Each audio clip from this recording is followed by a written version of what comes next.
Nah, Dede coba lihat nomor 1. Modul 1, modul yang saya berikan barusan, pertanyaan bagian A nomor 1. Bagian A nomor 1 ada grafik kan ya?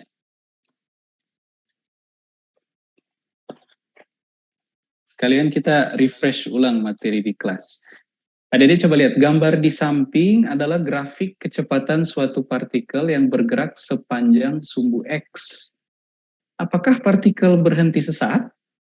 Partikelnya berhenti sesaat nggak kira-kira? Kalau adik-adik lihat di grafik ini. Iya, Pak. Kapan itu? Berhenti, Pak. Saat Berhenti di mana? 0, Pak. P-nya 0, Pak. Oke, atau adik-adik bisa identifikasi saat kurva V ini berpotongan dengan sumbu T. Oke. Kemudian pertanyaan berikutnya, apakah percepatan partikel positif atau negatif? Positif, Pak. Positif, Pak. Dilihat dari Grafiknya naik. grafiknya naik. Kemudian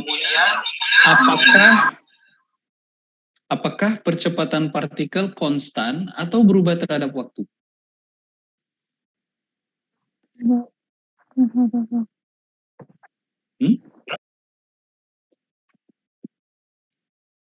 Percepatan partikel konstan atau berubah terhadap waktu? Dari mana argumennya tuh?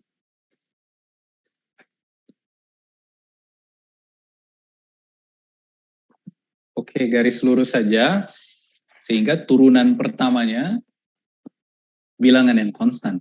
Oke? Nah, sekarang coba lihat nomor 2. Kita ulang-ulang konsep.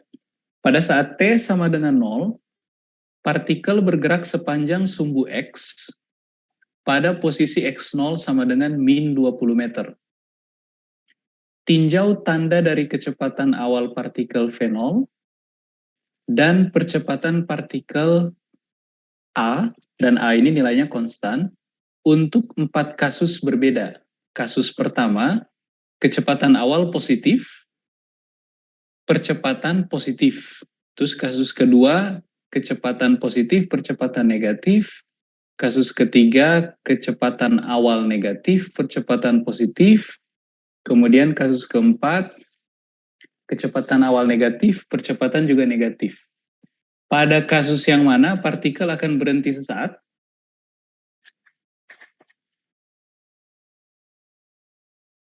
Coba lihat kasus pertama. Kecepatan awalnya positif, percepatannya juga positif. Bisa nggak partikelnya berhenti sesaat? Nggak bisa, Pak. Kenapa? Kalau ada bayangkan, apa yang terjadi dengan partikel sih buat kasus pertama ini?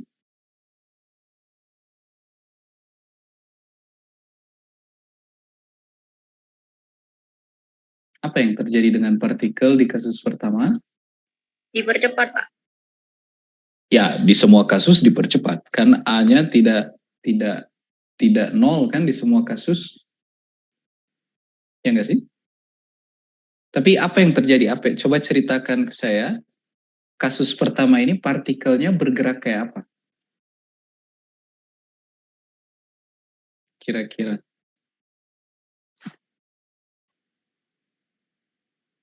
Awalnya kan dia ada di X0 sama dengan min 20 meter. Kemudian kecepatan awalnya positif, berarti dia sedang bergerak kemana? Ke arah X positif, betul. Kemudian sambil bergerak ke arah X positif, dia dipercepat terus ke arah X positif. Maka dia akan bergerak ke kanan terus dengan kecepatan yang terus meningkat. Jadi dia nggak akan pernah berhenti sesaat. Oke? Nah, gimana dengan kasus kedua?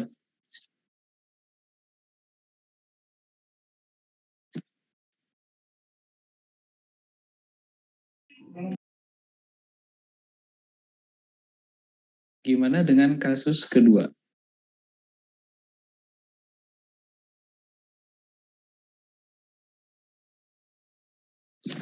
Apakah partikel berhenti sesaat untuk kasus kedua?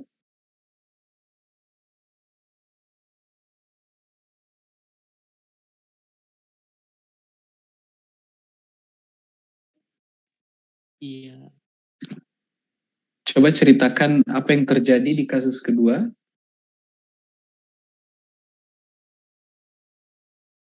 Ayo, siapapun, nggak usah malu-malu, sekalian belajar.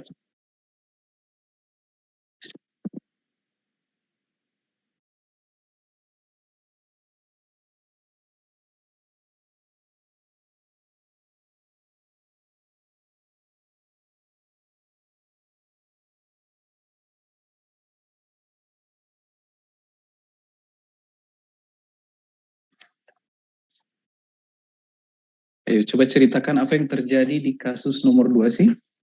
Bendanya berada di min 20 meter, kemudian sedang bergerak ke arah X positif, ya kan? Tapi dia mendapatkan percepatan ke arah X negatif, maka kecepatannya akan Berkurang, Pak. akan berkurang seiring waktu sampai akhirnya 0, kemudian dia berbalik arah, betul nggak? Jadi nomor 2 mungkin dia berhenti sesaat, oke? Nomor 3 gimana? Mirip dengan kasus nomor 2, ya kan? Cuman awalnya dia bergerak ke kiri, tapi dipercepat ke kanan, jadi kecepatannya berkurang, berhenti, kemudian dia berbalik arah. Oke? Yang nomor 4 sama dengan kasus nomor 1, cuman sekarang gerakannya ke kiri. Oke? Bisa dipahami, Adek? Bisa, Pak. Ya. Nah, coba jawab pertanyaan yang B sekarang. Dari 4 kasus itu, mana kasus-kasus ketika partikel melewati titik asal? Titik asal itu berarti X sama dengan 0. Yang mana kira-kira?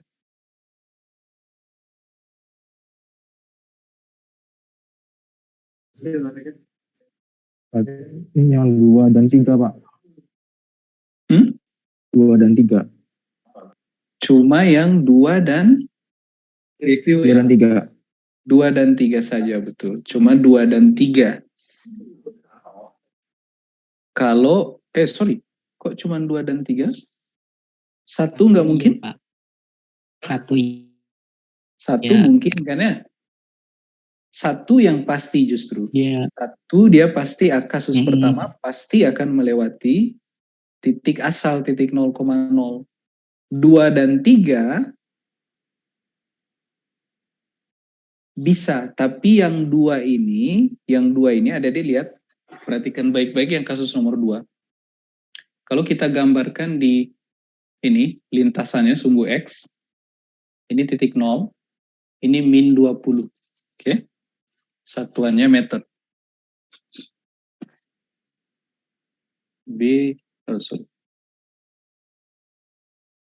A2. Adik-adik lihat kasus yang kedua. Kasus 2. Awalnya objeknya itu di sini kan ya. Ini saat T sama dengan 0 dia ada di sini, kemudian sedang bergerak ke arah sini. Jadi V-nya positif. V0. Oke. Nah, supaya dia bisa melewati titik asal, percepatannya nggak boleh terlalu besar. Betul nggak? Percepatan ke arah negatifnya nggak boleh terlalu besar.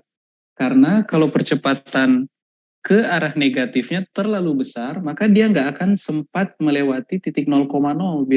Bisa jadi dia cuman sampai sini, kemudian udah berbalik arah. Betul nggak? Bisa dipahami? Jadi? Bisa, Pak. Bisa ya? Jadi yang nomor 2 itu mungkin saja, tapi dengan syarat tertentu. Syaratnya adalah percepatan yang dialami oleh si partikel nggak boleh terlalu besar. Ada nilai tertentu yang nggak boleh dilampaui oleh nilai percepatan. Oke? Kalau yang nomor 3 gimana? Kasus ketiga gimana? Akan melewati titik asal nggak dia?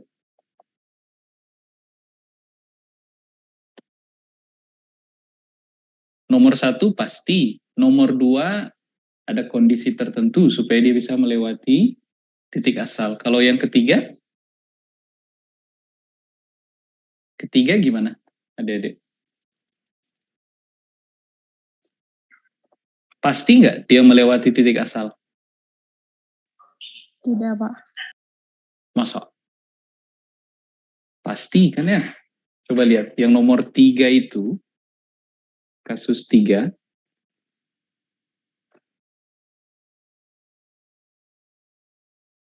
kasus 3 itu, ini lintasan, garis bilangan, ini min 20, ini 0, awalnya dia ada di sini, ini T sama dengan 0, sedang bergerak ke kiri kan ya, yang nomor 3 ini. Ini V0 kurang dari 0, artinya dia bergerak ke kiri. Tapi kemudian dia diberi percepatan ke kanan.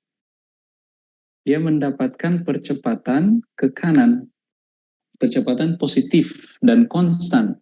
Sehingga kalau adik-adik lihat trajektorinya, maka dia akan bergerak ke kiri, tapi diperlambat, sampai akhirnya berhenti, kemudian balik lagi dan dipercepat terus ke arah kanan kan ya. Maka suatu saat dia pasti akan melalui titik asal. Cuman dari posisi awalnya dia di min 20 meter, dia akan menjauh dulu.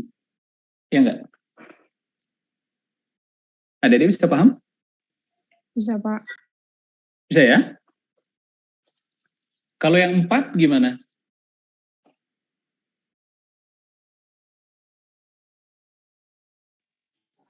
Kalau kasus keempat gimana? Melewati titik asal nggak kira-kira? Tidak, Pak. Tidak bukan akan Pak. pernah. Betul. Udah dia gerak posisinya di min 20, kemudian bergerak ke kiri pula, dipercepat lagi ke kiri. Jadi dia nggak akan pernah ketemu dengan titik 0. Oh ya bentar ya adik-adik, ada tamu bentar. Adik-adik coba nomor 3 ya. Nanti kita bahas 5 menit lagi.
Oke adik-adik, halo, kita lanjutkan ya. Nomor 3 kayak apa?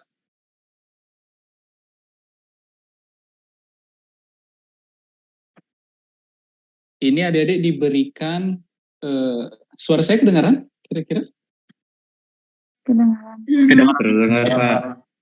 Adik-adik diberikan lintasan gerak parabola. Oke? Nah, lintasannya berbeda tapi sama-sama parabola. Cuman dari 3 lintasan berbeda ini kita akan coba identifikasi mana sih variabel yang berbeda dari ketiga lintasan ini. Oke? Nah, yang pertama, coba urutkan dari yang terbesar dari 3 lintasan ini, mana yang waktu tempuhnya paling besar dan mana yang paling kecil. Bikin urutan dari yang paling besar kira-kira. Yang mana kira-kira adik-adik? Mana yang waktu tempuhnya paling besar? 1, 2, atau 3? 1. 1 paling besar waktu tempuhnya? Iya. Yakin? Ada pendapat lain nggak kira-kira? Ada yang mau coba? 3 Pak, 3. 3 Pak. Kenapa pilih 3? Jaraknya paling jauh Pak. Jaraknya paling jauh, oke. Jadi kita coba lihat ulang ya, konsep tentang gerak parabola. Ini nomor A3. Kita ingat lagi, ingat ulang tentang gerak parabola. Kita bikin sistem koordinat dulu untuk membantu mengingat. Gak apa-apa, saya turunkan ulang-ulang biar adik-adik ingat. Kemudian kita punya objek. Kalau di kasus ini bola kan ya, ditendang dari permukaan tanah. Kita anggap Y sama dengan 0. Jadi di ketinggian Y sama dengan 0 itu adalah permukaan tanah. Oke? Permukaan tanah. Di sini. Nah, kemudian bola ini adik-adik tendang sehingga dia membentuk lintasan parabolik. Oke? Gara-gara kena pengaruh percepatan gravitasi. Besarnya G ke arah negatif Y topi. Oke? Nah, adik-adik coba lihat. Total waktu perjalanannya dia itu adalah waktu yang dia butuhkan untuk berawal dari ketinggian 0 hingga mencapai ketinggian 0 lagi. Betul nggak? Betul atau nggak, adik-adik? Betul Pak. Nah, sehingga kalau adik-adik ingat, fungsi posisi untuk gerak parabola, tapi dalam arah vertikal, Y sebagai fungsi T sama dengan Y0 plus apa? PY0T Pak. P0Y dikali T min setengah GT kuadrat. Oke? Nah, dia berawal dari Y0 sama dengan 0, kemudian nanti akan berakhir ke Y sama dengan 0 juga. Sehingga persamaan ini bisa kita tuliskan sebagai 0 sama dengan V0Y dikali T. Oke? T-nya ini berarti T maksimum, waktu tempuh maksimum dia. Betul nggak? Oke? Betul Pak. Dikurangi setengah G T max kuadrat. Oke? Nah, bagaimana menyelesaikan, ini kan persamaan kuadratik, adik-adik bisa selesaikan ini, keluarkan T max, sehingga adik-adik dapat V0Y dikurangi setengah G T max, dan ini mesti sama dengan 0. Nah, supaya dia sama dengan 0, maka ada 2 nilai T yang memenuhi, kan ya? T max sama dengan 0, dan T max sama dengan apa? 2 V0 Y 2 V0 Y V0 Y per G. per G. Oke. Nah, mana solusi yang adik-adik pilih? Ada 2 solusi ini kan? Mana solusi yang kita pilih?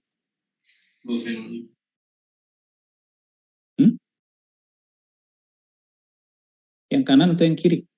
0 atau 2 V0 Y per G? Yang kanan. Yang 0 kenapa tidak masuk akal? Bukan tidak masuk akal. Yang 0 itu ya waktu dia bermula kan ya. Jadi ketinggian 0 itu tercapai di 2 waktu. Di waktu awal dan di waktu 2 V0 Y per G. Betul nggak? Oke. Nah, kita ingin mencari waktu tempuh maksimum. Nah, waktu tempuh maksimum itu mestilah ketika dia mencapai titik 0 berikutnya, kedua kalinya. Yang pertama kalinya kan saat dia ditendang atau dilempar atau diluncurkan. Dia mencapai titik 0 lagi, mestinya di T lebih dari 0. Betul nggak? Sehingga kita pilih ini sebagai solusi. Oke? Bisa dipahami? Ada deh? Bisa, Pak. Bisa ya?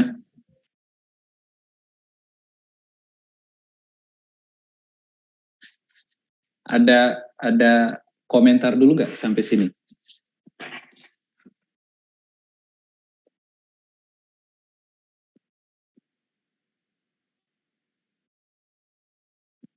Nah, sekarang ada lihat. Kalau begitu, total waktu tempuh yang dibutuhkan oleh objek ini itu adalah 2 dikali V0, kalau saya definisikan ini V0, kemudian ini theta, maka V0 Y sama dengan V0 dikali, ingat-ingat lagi trigonometri, Sin theta, Pak. sin theta dibagi G. Oke? Bisa dipahami? Bisa, Pak. Bisa, Pak. Nah, sekarang adik-adik lihat ketiga kasus ini. Lihat ketiga kasus ini. Ketika bayi Jojo udah ngantuk lucunya. Kalau adik-adik lihat waktu tempuh ini, formula waktu tempuh kita, dia cuma bergantung pada komponen kecepatan dalam arah Y saja. Betul nggak?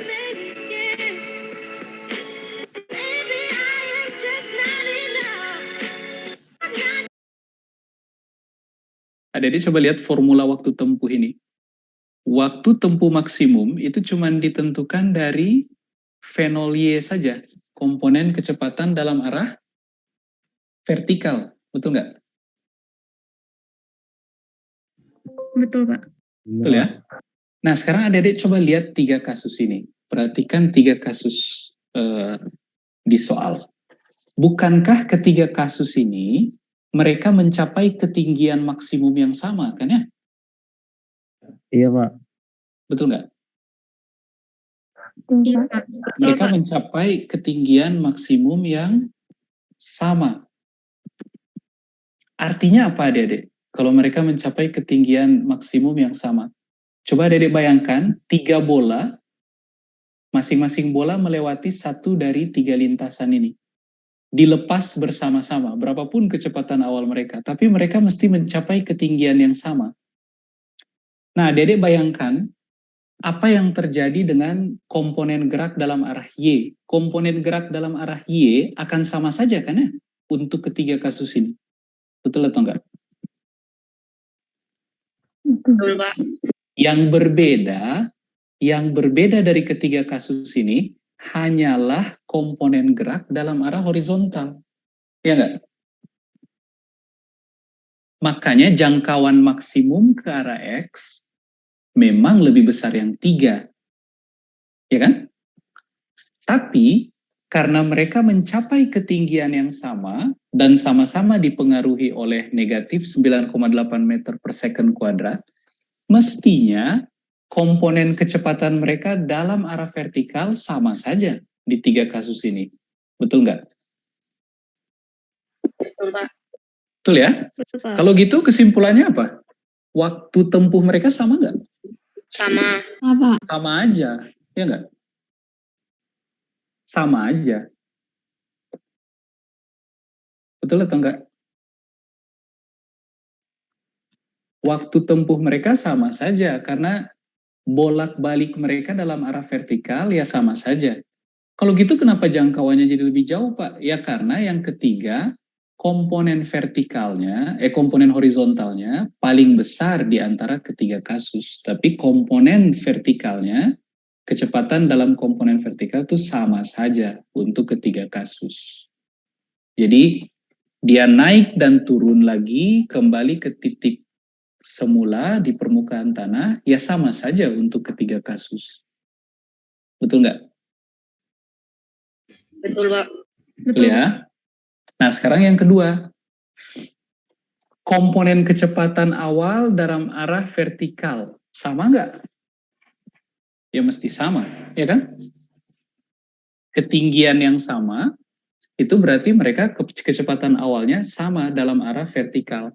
Kalau adik-adik mau satu benda mencapai ketinggian yang lebih besar lagi, ya kecepatan awal dalam arah vertikalnya mesti lebih besar.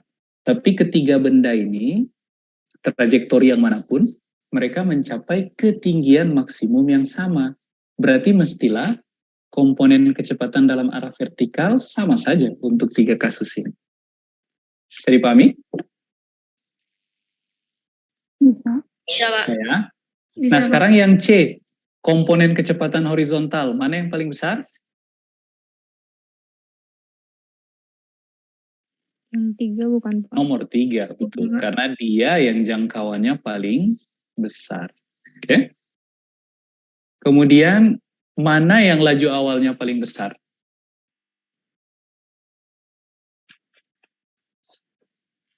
Mana kira-kira yang laju awalnya paling besar? Di kasus yang mana? Yang nomor 3, Pak. Karena Jaraknya paling jauh, bukan, Pak? ya, karena jaraknya paling jauh, jangkauan maksimumnya paling jauh, berarti komponen horizontalnya nomor 3 itu yang paling besar, kan ya? Nah, sementara untuk menghitung besar kelajuan awal, V0, itu dia sama dengan akar dari V0 X kuadrat plus V0 Y kuadrat. Nah, di ketiga kasus V0 Y-nya sama saja, ya kan? Sama untuk ketiga kasus. Tapi yang kasus ketiga V0 X-nya paling besar, sehingga nilai V0 ini pun akan paling besar untuk kasus yang ketiga. Oke? Bisa dipahami, adik-adik? Bisa, Pak. Ya. Oke, ada pertanyaan dulu nggak sampai sini? Izin tanya, kan? Ya. Sudut mempengaruhi V0Y nggak?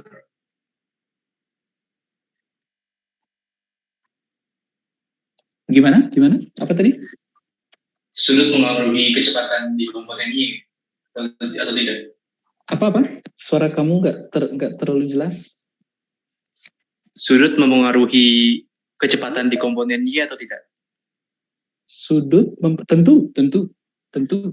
Kamu bayangkan ini vektor. Tapi sebenarnya tergantung dari kelajuan awal yang kamu berikan. Tapi kalau kita asumsikan misalnya kamu bayangkan kayak begini. Ambil page baru. Misal ini ada vektor kecepatan, oke? Nilai kecepatan ini atau kelajuannya itu 5 meter per detik, oke? Kemudian ini sumbu X, ini sumbu Y, ini theta, oke? Kalau vektor ini saya ganti orientasinya jadi begini, tapi masih dengan besar kecepatan yang sama, 5 meter per detik, sehingga ini sudut yang lain, alfa, dan alfa ini kurang dari theta, maka komponen kecepatan dalam arah vertikal pasti lebih kecil. Betul nggak? Betul Oh tidak? iya, iya Pak. Ya kan? Asal magnitud atau besar dari V ini tetap sama untuk vektor yang hitam maupun yang merah. Oke? Bisa dipahami? Oh berarti awalnya sama ya Pak? Betul. Tapi boleh nggak Pak, saya dapat komponen vertikal yang sama, oke? Tapi dengan arah vektor yang berbeda. Misalkan kayak begini. Ini arah X, ini arah Y. Ini V sama dengan 5 meter per detik. Oke. Kemudian saya pengen vektor yang berikutnya itu sudutnya lebih kecil dari yang hitam. Tapi saya pengen komponen vertikalnya sama. Maka saya mesti bikin vektor kayak begini kan ya. Ini alfa, ini theta. Betul nggak? Nah ini dua vektor hitam dan merah ini komponen vertikalnya sama besar. Tapi nilai V-nya, magnitud dari kecepatan atau kelajuan, pasti yang ini akan lebih besar dari 5 meter per detik. Ya nggak? Bisa dipahami? Oh iya. Bisa, Pak. Jadi adik-adik lihat-lihat, kalau saya mau sudut berbeda, tapi kecepatannya memiliki magnitud yang sama, maka ya kecepatan dalam arah vertikalnya pasti berbeda. Tapi kalau saya pengen kecepatan dalam arah vertikalnya sama, tapi untuk sudut yang lebih kecil, ya V-nya mesti lebih besar. Betul nggak? Paham. Bisa dipahami ya? Iya Pak, paham. Bisa, Pak. Oke. Ada lagi? Ada lagi?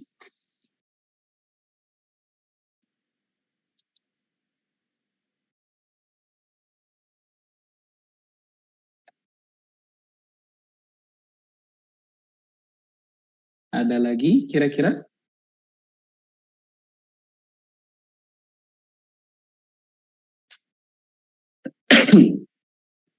Belum? Kita coba lanjut dulu ya. Siapa tahu sambil jalan dapat ilham buat bertanya. Oke, sekarang lihat nomor 4, adik-adik.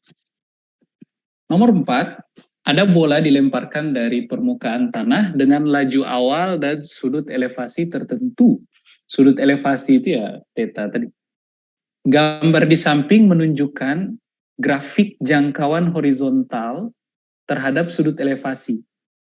Nah, ingat adik-adik, kurva yang di nomor 4 itu bukan lintasan dari si bola. Oke? Adik-adik paham sampai situ dulu ya? Bisa dipahami kira-kira? Kurva yang ada dilihat di nomor 4 itu bukan lintasan dari bola. Oke? Adik-adik bisa paham? Bisa, Pak. Saya. Kalau gitu kurva yang kita lihat ini menggambarkan apa sih?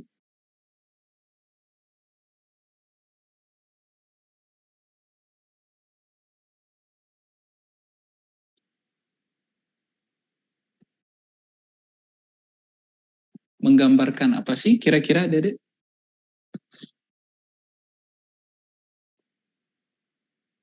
Ayo, ada yang mau coba? Jangkauannya, Pak. Jangkauan bila adik-adik variasikan Sudutnya. sudut awal. tembak. Betul, Elevasinya. betul. Jadi adik-adik bayangkan kurva ini berarti diproduksi dengan cara melakukan percobaan yang sama berulang-ulang dengan sudut tembak yang berbeda. Maka adik-adik akan mendapatkan jangkauan yang berbeda. Kemudian adik-adik catat, kalau sudut tembaknya sekian, jangkauannya sekian. Kalau sudut tembaknya berbeda lagi, jangkauannya sekian, dan seterusnya. Kemudian diplot dalam bentuk kurva. Oke? Nah, urutkan titik-titik pada grafik dari yang terbesar waktu tempuh total bola dan laju bola di ketinggian maksimum? Kita lihat dulu yang A. Pertanyaan yang A, coba adik-adik bandingkan di kurva itu ada 3 titik kan ya, A, B, C. Dari 3 titik ini, mana yang paling besar waktu tempuh bola? Kira-kira.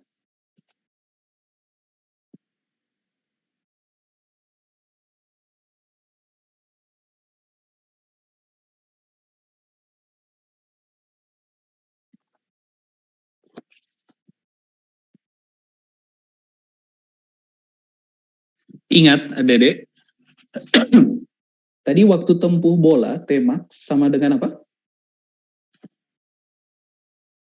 V0 sin theta per G. Cuma V0? 2 V Dua.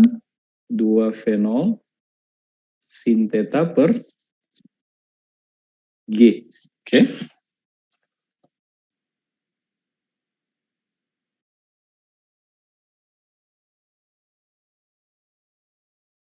Nah, Dede lihat ini. Berarti waktu tempuh bola itu bergantung pada besarnya theta yang kita pilih. Betul nggak? Nah, theta paling besar yang mana? Yang C, Pak. Yang C, betul. Berarti waktu tempuh yang paling lama atau paling besar yang mana kira-kira? Yang C. Yang C, betul. Yang C, kemudian beta, kemudian A. Oke? Bisa dipahami? Bisa, Pak. Ya, tapi saya coba tambah soalnya kayak begini ya, Dede. Supaya Dede jadi mikir. Ini theta, ini R, kurva R terhadap theta kayak begini kan ya? Ini C, ini B di puncak, kemudian ini A. Nah sekarang kalau saya bikin titik yang baru D, titik D, tapi dia ada di R yang sama dengan C.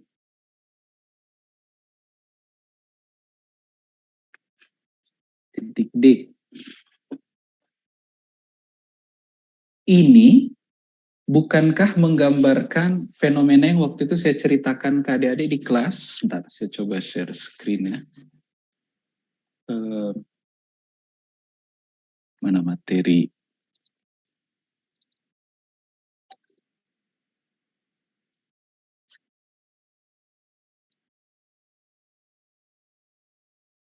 Sebentar, saya buka bentar catatan kuliah.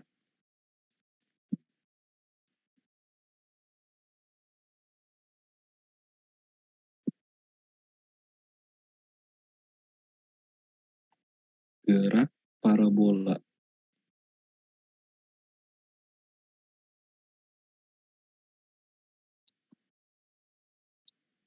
Nah, saya coba share screen. Nah, ini kelihatan ada, Dek?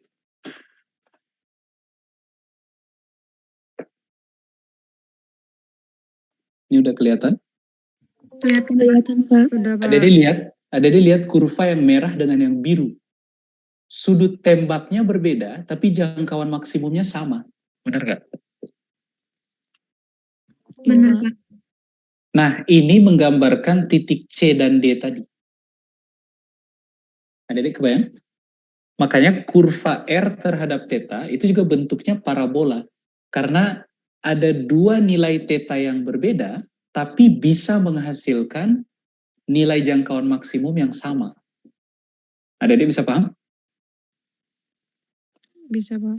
Saya? Oke. Nah itu kira-kira. Persis dengan titik C dan D di kurva ini yang saya tandai. Oke, lanjut. Sekarang pertanyaan yang B, mana yang laju bola di ketinggian maksimumnya paling besar? Kira-kira.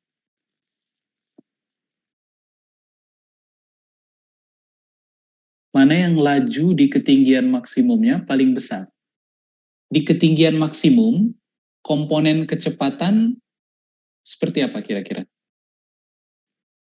Di ketinggian maksimum, cuma ada komponen kecepatan dalam arah? Y, Pak. Iya. Dalam arah Y atau dalam arah X? Di ketinggian maksimum. X, Pak. X saja, betul. X. Ya kan? Di ketinggian maksimum itu dia akan berbalik arah secara vertikal. Jadi mestinya kecepatan dalam arah vertikal di titik puncak itu 0. Jadi yang ada hanya apa? Komponen kecepatan dalam arah horizontal saja, ya kan? Nah, komponen kecepatan dalam arah horizontal itu, kalau adik-adik ingat konsep yang kita pelajari, untuk gerak parabola, pengaruh percepatan cuma ada dalam arah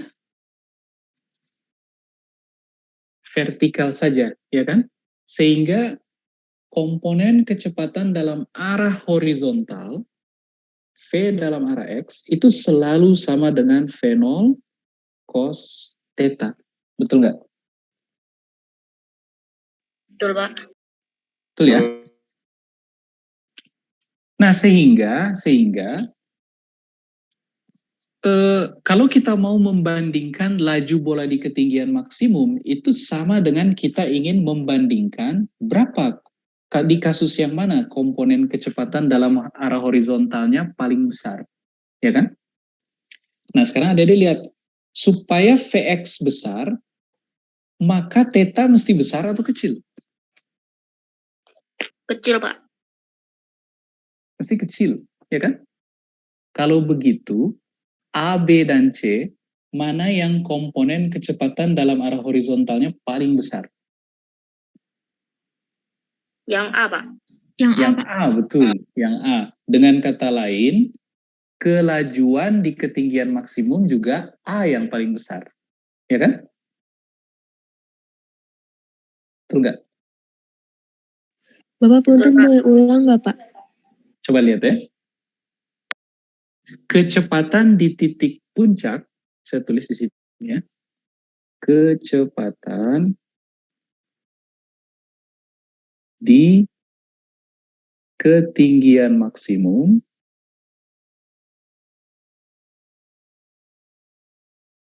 hanya ditentukan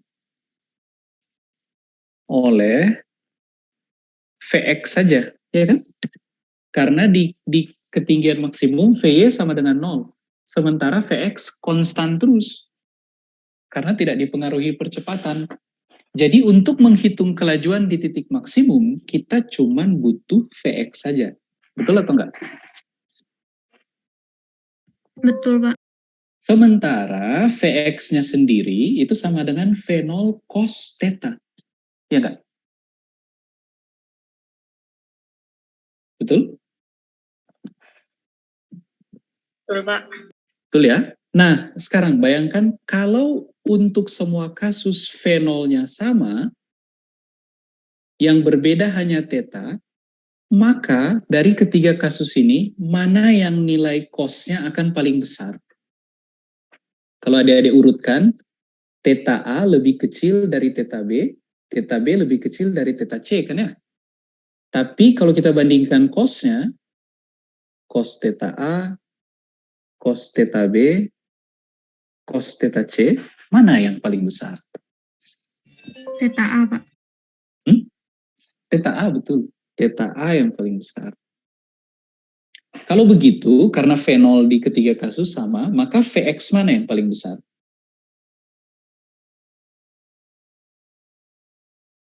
Vx AK atau Vxb atau Vxc? Mana yang lebih besar kalau gitu? Bila V0-nya sama. VXA, Pak. Vxa, betul. Vxa. Nah, sementara besar kecepatan atau kelajuan di ketinggian maksimum persis cuma ditentukan oleh Vx saja, ya kan? Betul nggak? Berarti di ketinggian maksimum,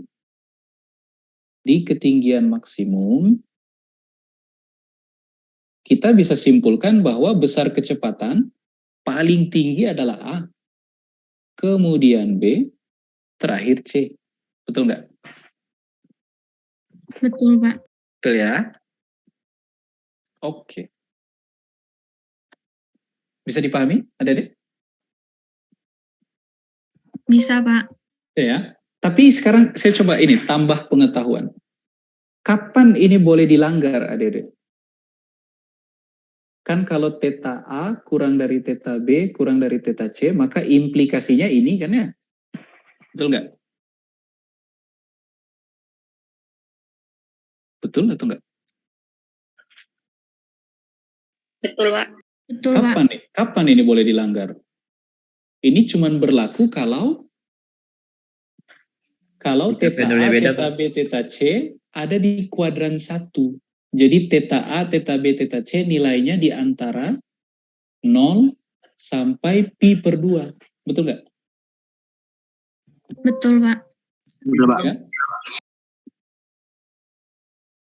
Nah, tapi nggak ada juga yang akan menembakkan bola dengan sudut tepat pi per 2. Ngapain juga kan ya?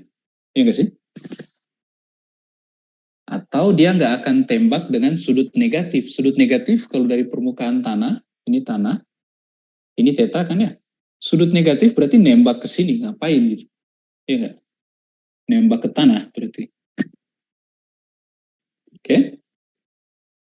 Gitu kira-kira. Bisa dipahami ya, Dede? Bisa, Pak. Oke. Nah, sekarang nomor 5. Coba cek nomor 5. Sebuah partikel P bergerak melingkar beraturan, gerak melingkar beraturan, artinya apa tuh? Sentripetal. Apa yang beraturan sehingga dia disebut melingkar beraturan? Percepatan. Percepatan atau kelajuan? Kelajuannya konstan, Pak. Kelajuan konstan, betul. Tapi memang implikasinya karena kelajuannya konstan, ya maka gaya sentripetalnya juga, percepatan sentripetalnya juga akan konstan. Oke? Nah, tapi kata-kata melingkar beraturan itu datangnya dari karena kelajuannya konstan. Oke? Kelajuannya konstan. Nah, ada partikel bergerak melingkar dengan kelajuan konstan. Lintasannya berbentuk lingkaran, titik pusat dari lingkaran ini ada di titik 0,0 dari koordinat kartesius 2 dimensi. Nah, sekarang pertanyaannya gini, yang A. Berapa nilai theta agar komponen vertikal dari posisi memiliki nilai terbesar?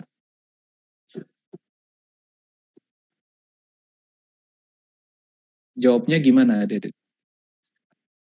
Kapan posisi dalam arah vertikal maksimal? Waktu theta sama dengan berapa?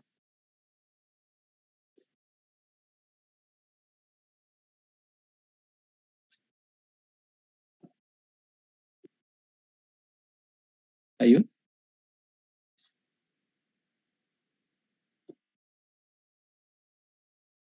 Ayo, Dede. Pi per 2, Pak. Pi per 2, betul. Kalau ini si partikel ya, P. Ini vektor posisinya dia. Vektor posisinya bisa kita uraikan dengan 2 komponen kan ya. X ke arah X topi plus Y ke arah Y topi. Dan kalau adik-adik ingat, X ini adalah R cos theta. Ya kan? Sementara Y-nya adalah R sin theta. Kalau kita definisikan theta yang ini. Oke? Bisa dipahami? Bisa, Pak. Ya. Nah, sekarang kita pengen komponen vertikal dari posisi memiliki nilai maksimum. Kapan yang ini max? Kapan yang ini minimum?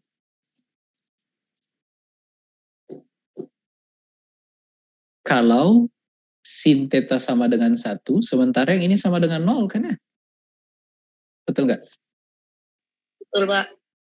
Nah, theta berapa yang sinnya 1, cosnya 0? 94. Betul. Oke. Pi per 2. Kemudian B, Pak, kenapa enggak kenapa enggak 3/2 pi? Kalau 3/2 pi, maka posisi Y-nya tuh -1. -1 tuh minimum. Oke? Sehingga kita pilih theta sama dengan pi/2 atau 90 derajat. Nah, sekarang yang B.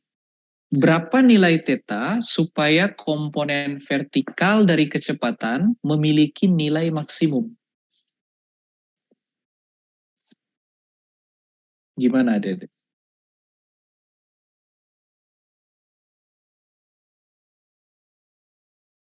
Supaya komponen vertikal dari kecepatan bernilai maksimum, maka tetanya mesti berapa? Berarti Adik mesti cari theta berapa ketika VY-nya maksimum, Vx-nya minimum. Di titik-titik mana saja kira-kira Vx-nya minimum? Vx-nya 0. Di titik-titik mana saja ketika partikel ini memiliki kecepatan dalam arah horizontal bernilai 0? Mestilah di titik ini kan ya. Di sini dia tepat bergerak ke atas. Jadi dia cuma punya kecepatan dalam arah Y saja. Ya enggak? Kemudian di sini juga. Tapi ini min VY. Oke? Nah, maka Adik bisa langsung jawab kalau begitu VY terbesar, ya V yang positif ini ketika theta sama dengan 0.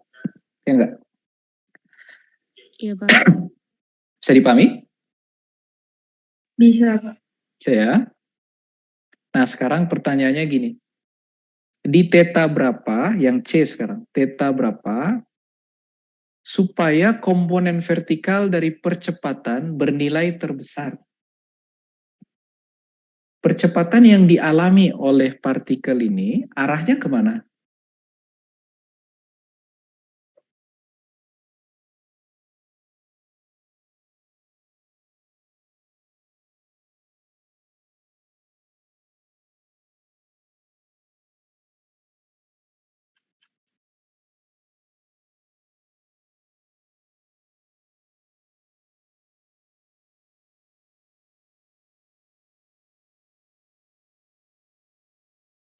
Percepatan di kasus ini arahnya kemana, Dede? Berlawanan arah jarum jam bukan, Pak? Percepatan. Masa? Arah ke pusat, betul. Ke pusat lingkaran, betul. Kan ini gerak melingkar beraturan. Jadi mesti ada percepatan yang selalu mengakibatkan kecepatannya berubah arah, tapi tetap sama besar. Ya enggak? Iya, Pak. Ada masih ingat diskusi kita? Percepatan sentripetal apa ya? Iya, cuma ada percepatan sentripetal pasti. Karena dia bergerak dengan kelajuan konstan. Oke? Gerak Iya, melingkarnya jadi tidak beraturan kalau ada percepatan ke arah sini. Kalau ada percepatan ke arah sini, nah maka kelajuannya nggak akan pernah konstan. Ya nggak? Tapi, kalau percepatannya ke arah sini, Adik-adik lihat ya. Misalkan ini, percepatannya ke arah pusat kayak begini. Oke? Sementara dia sedang bergerak ke arah sini kan ya? Nah, maka sudut ini 90 derajat. Betul nggak? Oke? Nah, Dede lihat. Maka, kalau konfigurasinya seperti ini, percepatan tegak lurus terhadap V, maka nggak ada kontribusi dari percepatan untuk meningkatkan kelajuan. Betul nggak? Kalau mau meningkatkan kelajuan, maka mesti ada komponen percepatan ke arah yang sama dengan V. Betul nggak? Ada bisa paham? Boleh diulang. Lihat baik-baik ya. Supaya kelajuan meningkat atau berubah secara umum, maka mesti ada percepatan yang arahnya searah dengan V. Betul nggak? Iya, Pak. Nah, tapi sekarang coba lihat, apa yang terjadi kalau saya beri percepatan arahnya tegak lurus terhadap V. Kalau percepatannya tegak lurus terhadap V, berarti tidak ada komponen dari percepatan yang akan meningkatkan kelajuan. Benar nggak? Betul atau enggak? Iya, Pak. Iya kan? Kalau adik-adik lihat konfigurasinya, ini kecepatan, ini percepatan misalkan, 90 derajat. Berarti tidak ada komponen dari A yang searah dengan V. Maka V nggak akan pernah meningkat magnitudenya. Ya nggak? Betul atau enggak? Betul, Pak. Betul ya? Kalau begitu apa fungsi dari A yang tegak lurus ini? Dia fungsinya adalah mengubah arah dari kecepatan, bukan mengubah magnitudenya. Jadi waktu bendanya sedang bergerak ke sana, dia ditarik ke kanan, sehingga dia terpaksa belok. Oke? Begitu dia udah belok, adik-adik kasih percepatan tegak lurus lagi terhadap arah kecepatannya dia, maka dia akan belok lagi. Kalau proses ini dilakukan terus, maka dia akan bergerak melingkar. Ya enggak? Oke? Tapi karena percepatannya selalu ke arah tegak lurus, gerak melingkarnya akan beraturan karena percepatannya tidak punya komponen yang sejajar dengan V, sehingga magnitud dari V itu akan konstan terus. Yang berubah hanya arahnya saja. Oke? Bisa dipahami? Bisa, Pak. Ya. Nah, sehingga begitu dia bilang gerak melingkar beraturan, adik-adik langsung punya insting kalau percepatan yang dimaksud pastilah percepatan sentripetal. Cuma itu percepatan yang bekerja di gerak melingkar beraturan dan arahnya tegak lurus terhadap kecepatan. Oke? Bisa dipahami, adik-adik? Bisa, Pak. Nah, sekarang main-main dengan trigonometri. Kita pengen percepatan, tapi komponen vertikalnya itu paling besar. Berarti kita mesti cari di posisi mana sih percepatan sentripetal ini memiliki komponen vertikal yang positif dan besarnya paling tinggi. Kira-kira di region mana adik-adik menemukan percepatan sentripetal memiliki komponen vertikal yang positif? Kalau adik-adik telusuri, dari sini sampai sini, komponen vertikal dari percepatan arahnya kemana?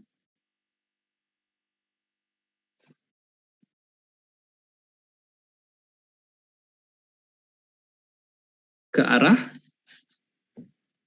Iya, negatif bukan, Pak. Y negatif, betul. Kalau gitu di bagian mana dari lintasan percepatan ini memiliki komponen vertikal yang positif? Kuadran 1, Pak. Masa? Nggak mungkin di kuadran 1 dong. Kuadran 2. 3 dan 4. Ya nggak? Coba Dede lihat. Di kuadran 1, arah percepatannya ke kiri bawah kan ya? Betul nggak? Iya, Pak. Oh, Kiri iya, bawah itu berarti komponen vertikalnya negatif. Ya nggak? Iya, Pak. Kemudian kalau dia di kuadran 2, percepatan sentripetal arahnya mesti ke pusat kan ya? A-nya ke arah sini. Komponen vertikalnya juga negatif. Betul nggak? Betul, Pak. Kapan dia positif komponen vertikal dari percepatan? Ya di sini, kuadran 3 dan 4. Oke. Di sini Iya, Pak. misalkan komponen vertikal dari percepatan sentripetal itu positif. Kemudian di titik ini sama juga positif. Nah, sekarang coba cek. Kita udah nemu nih di bagian lintasan yang mana percepatan dalam arah vertikal akan positif. Nah, sekarang dari semua nilai positif itu mana yang paling tinggi? Berarti di titik ketika percepatan sentripetalnya persis arahnya ke Y positif. Betul nggak? Betul, Pak. Di mana itu? Di sudut berapa? 270 derajat. 270. Pas partikelnya ada di sini, A-nya ke sana. Sehingga komponen vertikal dari percepatan itu maksimum. Kalau yang ini cuma segini kan ya, komponen vertikalnya. Yang ini juga cuma segini. Tapi kalau tepat di 270 derajat, komponen vertikalnya paling besar. Oke? Bisa dipahami? Bisa, Pak. Sehingga di theta sama dengan 3/2 pi, komponen vertikal dari percepatan memiliki nilai paling besar. Oke?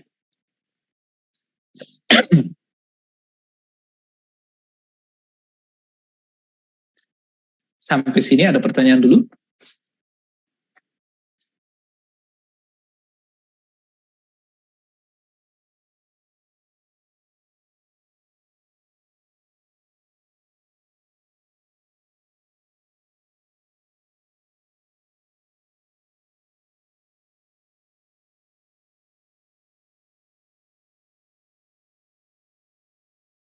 Sampai sini ada pertanyaan, adik-adik? Belum, Pak. Belum ya? Oke, kita loncat ke nomor 8 di bagian B. Itu ada tentang gerak parabola tuh. Adik-adik lihat nomor 8. Ada kasus seperti ini. Ini B8. Ada kasus ini, kemudian ini puncak gedung, kemudian adik-adik menembakkan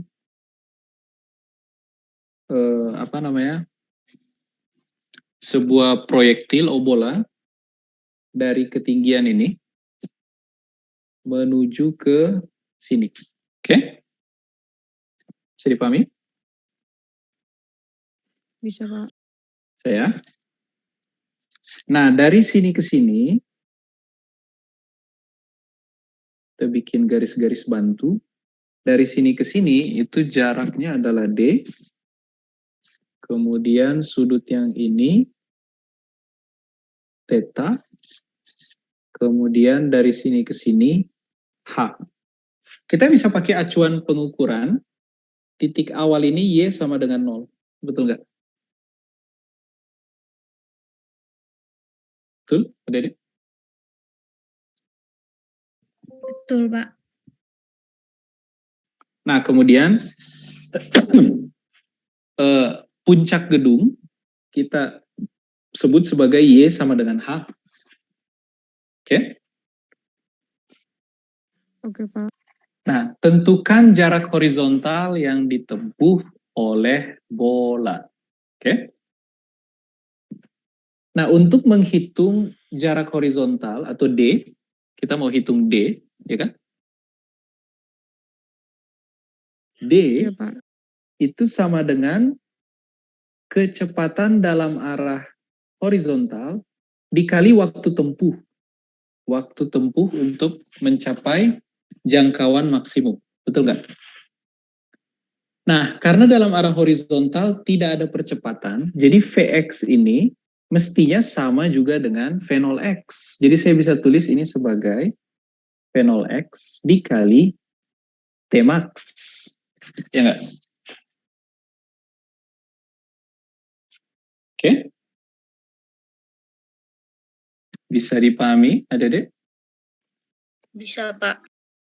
Bisa ya?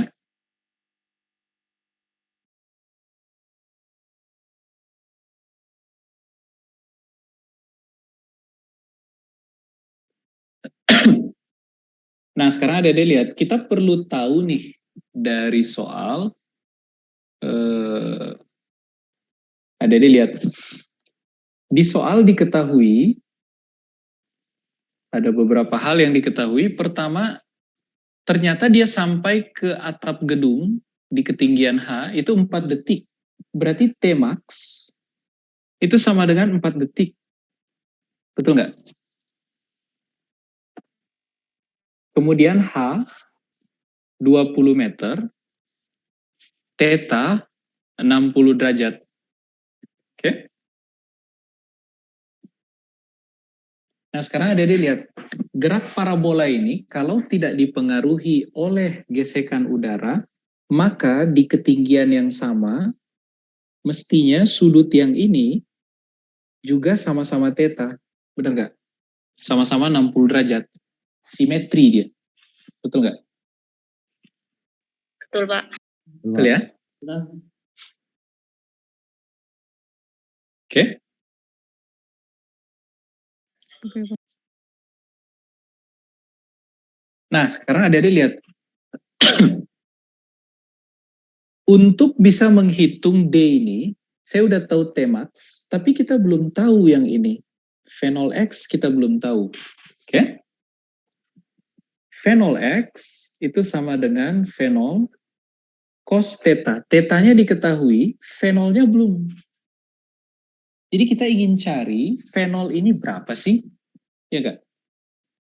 Kita ingin cari dulu phenol berapa, supaya kita bisa hitung phenol X, supaya setelah itu kita bisa hitung D. Betul nggak?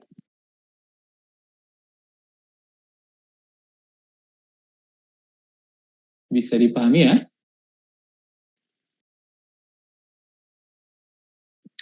Nah, sekarang ada dilihat.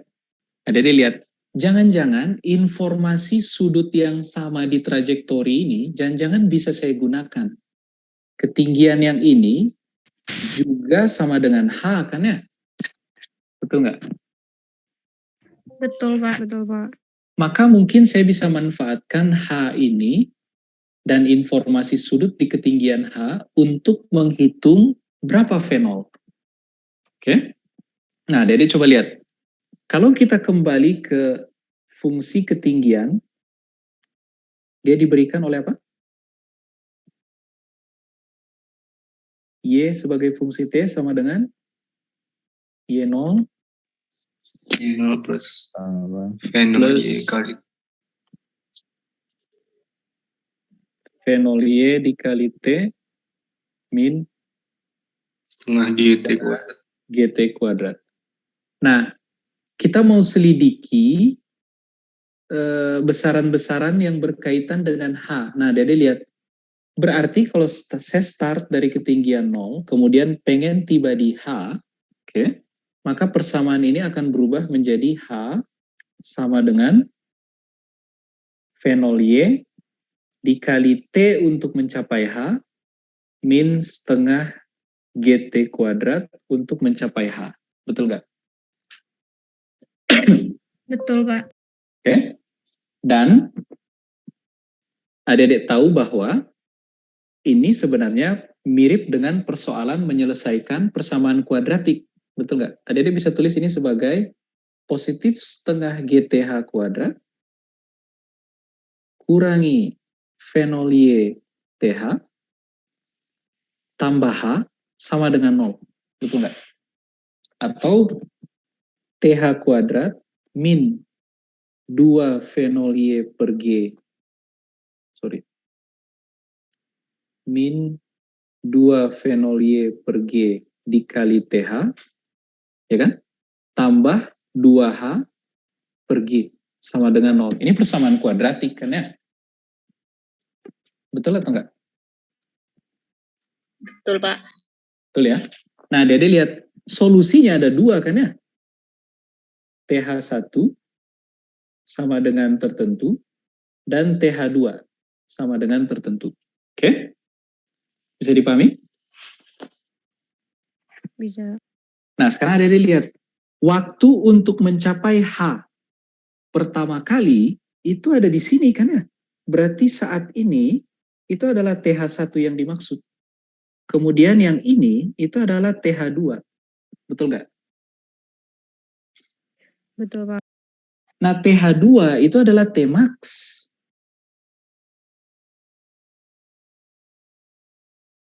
Ya kan? Maksimum perjalanan karena dia berakhir di atap di ketinggian H. Betul?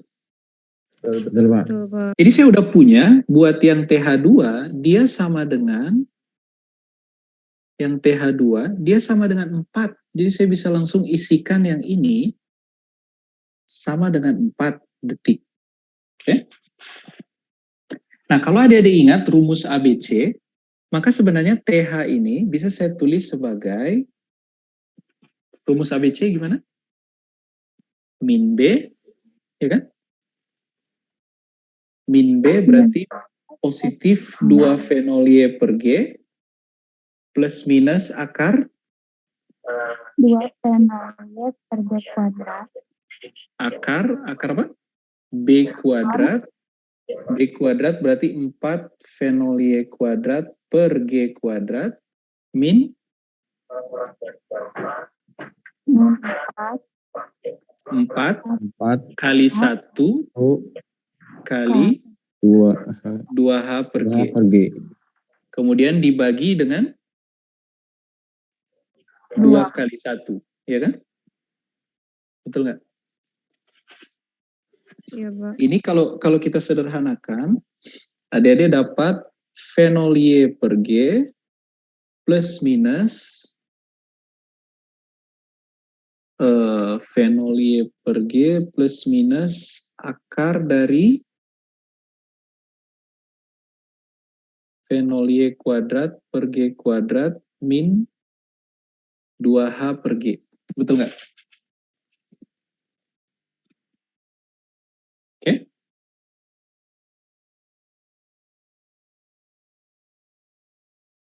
Bisa, Dede? Bisa, Kak. Nah, kira-kira dari formula ini, kan ada plus minus kan ya? Mana yang TH1, mana yang TH2? Ini saya hapus dulu. Mana yang TH1, mana yang TH2? TH1 mestinya T yang lebih kecil kan ya? Berarti mestinya fenol Y per G dikurangi akar fenol Y kuadrat per G kuadrat min 2H per G. Oke? Kemudian TH2 mesti waktu yang lebih besar. Jadi fenol Y per G ditambah akar fenol Y kuadrat per G kuadrat min 2H per G. Dan ini yang kedua mesti sama dengan 4 detik. Oke? Bisa, Dedek?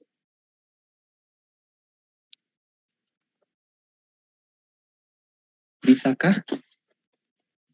Bisa, Pak. Ya. Nah, sekarang coba lihat. Kita mau cari fenol Y.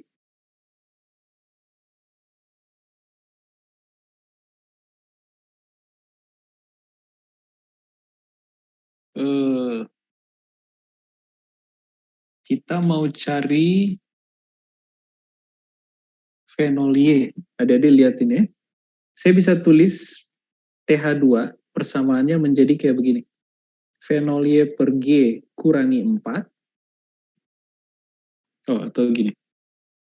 Saya tulis ini sama dengan akar dari fenol Y kuadrat per G kuadrat min 2H per G sama dengan 4 min fenol Y per G. Oke? Kemudian kalau adik-adik kuadratkan kedua ruas, adik-adik akan dapat fenol Y kuadrat per G kuadrat min 2H per G sama dengan 16 min 8 fenol Y per G plus fenol Y kuadrat per G kuadrat. Oke? Kemudian ini adik-adik boleh coret. Oke? Maka adik-adik peroleh apa? Apa yang adik-adik peroleh? 8 fenol Y per G sama dengan 16 plus 2H per G. Oke? Atau fenol Y itu sama dengan 16 per 8 kali G, 2G, ditambah 1/4H. Nah, adik-adik dapat fenol Y kan ya? Nah, fenol Y sendiri itu sama dengan fenol sin theta 2G plus 1/4H. Maka kita peroleh fenol kalau begitu sama dengan apa? 2G per sin theta ditambah H per 4 sin theta. Nah, adik-adik peroleh fenol. Dapat fenol, substitusikan ke ke sini. Ini fenol cos theta dikali Tmax. Tmax itu adalah TH2 atau 4 detik. Oke? Sekarang ini diketahui, bukan diketahui, ini udah kita hitung, ini diketahui, ini diketahui. Nah, Dede dapat D kan ya? Betul nggak? Ada pertanyaan dulu? Bapak, Ya, kalau yang tadi min 8 P0Y itu dari mana, Pak? min 8 fenol Y, yang mana? Nah, itu tuh yang di kursor, Pak. Oh, ini. Kan ada dilihat, waktu kita saat tiba di sini, saya tandai pakai hijau, sampai sini paham kan ya? Iya, Pak. Kalau kedua ruas dikuadratkan, kan kita mau cari fenol Y kan ya? Tapi di ruas kiri fenol Y-nya ada di dalam akar, jadi kita kuadratkan dulu. Betul nggak? Nah, yang ruas kiri kalau dikuadratkan jadi apa? Jadi hilang akarnya. Jadi hilang akarnya. Yang ruas kanan 4 min fenol Y per G dikuadratkan. Dapat apa tuh? Kita tulis sebelah sini. 4 min fenol Y per G. Oh iya, Pak. Kuadrat. Udah tahu, Pak. Sama dengan apa ini? Gak apa-apa. Jangan-jangan ada teman kamu yang lain belum paham, kita sekalian ulangi. Ini sama dengan apa? 4 kuadrat dikurang 2 kali 4 fenol Y per G kali fenol Y per G ditambah fenol fenol Y kuadrat per G kuadrat. Nah, ini jadi 16 min 8 fenol Y per G plus fenol Y kuadrat per G kuadrat. Oke? Bisa? Bisa, Pak. Ya? Oke. Nah, kemudian kita dapatkan yang ini di bawahnya. Oke? Kita dapatkan yang ruas kiri hilang akar, yang ruas kanan jadi 16 min 8 fenol Y per G plus fenol Y kuadrat per G kuadrat. Nah, di kedua ruas ada fenol Y kuadrat per G kuadrat, jadi kita bisa coret kan ya? Betul nggak? Sehingga kita peroleh yang ini. Nah, tinggal atur-atur aljabar biasa kan ya, supaya kita dapat fenol Y sama dengan sesuatu. Oke? Betul atau enggak?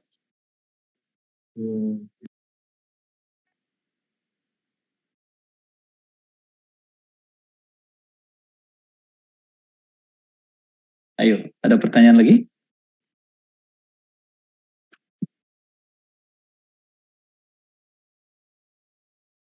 Setelah adik-adik dapat yang ini, kemudian pindah ruas kan ya? Atau kedua ruas adik-adik kalikan dengan, supaya ruas kiri tinggal fenol Y. Maka kedua ruas adik-adik kalikan dengan?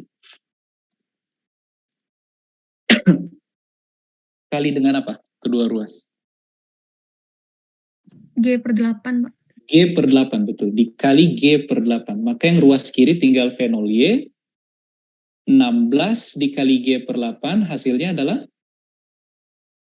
2G. Ya kan? Kemudian 2H per G. Kalau adik-adik kali G per 8, 2 per 8 seperempat. G per G 1. Jadi tinggal seperempat H. Oke? Bisa dipahami kah? Bisa, Pak. Ya. Ada pertanyaan sampai sini?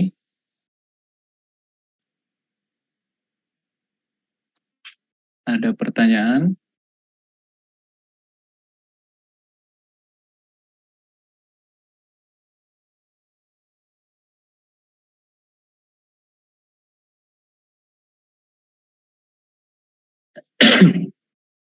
Ada pertanyaan, adik-adik?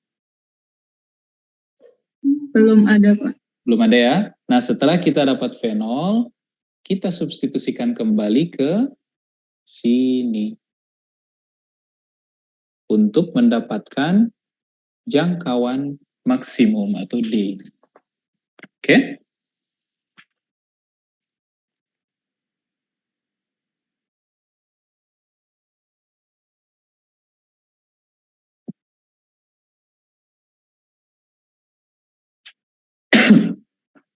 Bisa dipahami, adik-adik? Bisa, Pak. Oke, waktu kita tinggal 2 menit. Ada yang mau didiskusikan? Nanti kita lanjutkan lagi minggu depan. Oh iya, ini saya save dulu. Atau saya kirim lagi adik-adik, kan ini sebenarnya masih lanjutan dari file yang sebelumnya saya kirim, kan ya? Betul nggak? Jadi Pak, ini... ini ada penjelasannya lagi nggak Pak? Ada rekaman gitu? Oh, lupa direkam tadi ya. Oh, lupa direkam. Nanti berikut ada diingatkan ya. Kalau butuh direkam, nanti kita rekam lah. 2020, 2021 ya. Ini 2 tahun lalu. Save, terus kita bikin PDF.